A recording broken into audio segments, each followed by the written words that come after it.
Why could dance be a path of human liberation, especially for us as modern humans? Dance for us in the West, and of course I'm making generalizations, but it's almost always a performance. It doesn't matter if you're dancing at a wedding or dancing on stage. You don't want people to say, what is she doing? We want people to say that we look good. And so we put so many restrictions around how we're moving. When I've worked with belly dancers, and what I have seen is that after the class, after the 5 rhythms, the movement that they were struggling to create comes much more easily. Because a lot of times when we're in our head, we're trying to get everything right. There's so much restriction.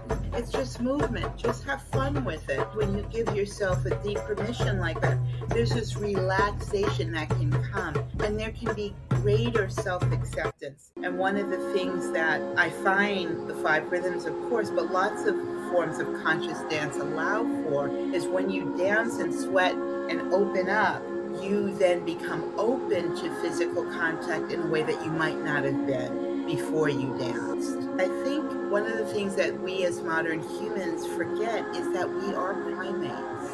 That is a group we belong to. And all the other primates, except for us, spend a lot of time touching each other. They have a lot of skin-to-skin contact. And I think the fact that we don't causes a lot of the suffering, because we have our animal needs that don't get met. And we try to, as modern humans, talk ourselves out of that. I think if we could dance together, we're going to have the society that we really want. You see kids too, how much they touch each other and touch us, Yeah. right? Like it's okay for them. When you get to be older, it's not okay anymore. And primates too, they're touching trees, they're touching leaves, they're touching rainwater, they're touching dirt, all these things that we've isolated ourselves from, in these structures. One reason why I think people say that they can't dance is allowing the hips full expression is not really acceptable in many, many cultures. But when I was growing up, if you didn't move your hips at all, people would say that you can't dance. But if you got a little carried away, the next thing you know, people are saying stuff about you. There's got to be room for sensuality. And I don't mean like sensuality, like performative, which is another place that we go to. Oh, look at me. Aren't I sexy? No, for yourself. For yourself. Your own body as this amazing landscape capable of endless movement.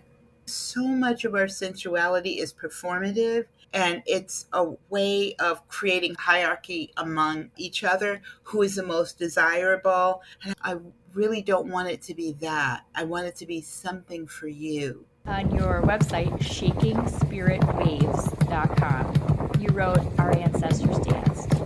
They danced for healing, transformation, to create community, to unify the will in preparation for a hunt or to wage war. They danced for ritual, for celebration, for artistic expression. Our ancestors danced in every single part of the world. We are each from a long line of ancestors who danced. It is quite recent in human history that dancing is no longer an integral part of our lives." And you spoke a little bit about with the Greeks, it interrupted their hierarchy. So any other ideas about what happened and why did so many of us stop dancing? I do believe that there is medicine for us and often for other people, but medicine for us in our dance. There's medicine in your dance. Every human being, we are dancers. That is our birthright as humans. We all come from many generations of dancers. There's a reason why babies dance. Babies hear music and they could be in your arms and they just start moving their bodies.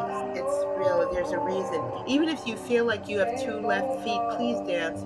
If you don't feel like you can dance in front of other people, put your earphones on and go in the bathroom. It's your birthright.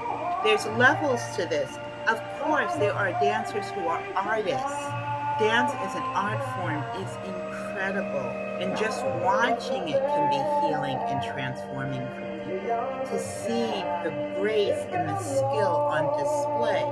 So I'm not denigrating that or equating the two. I'm saying that they are separate.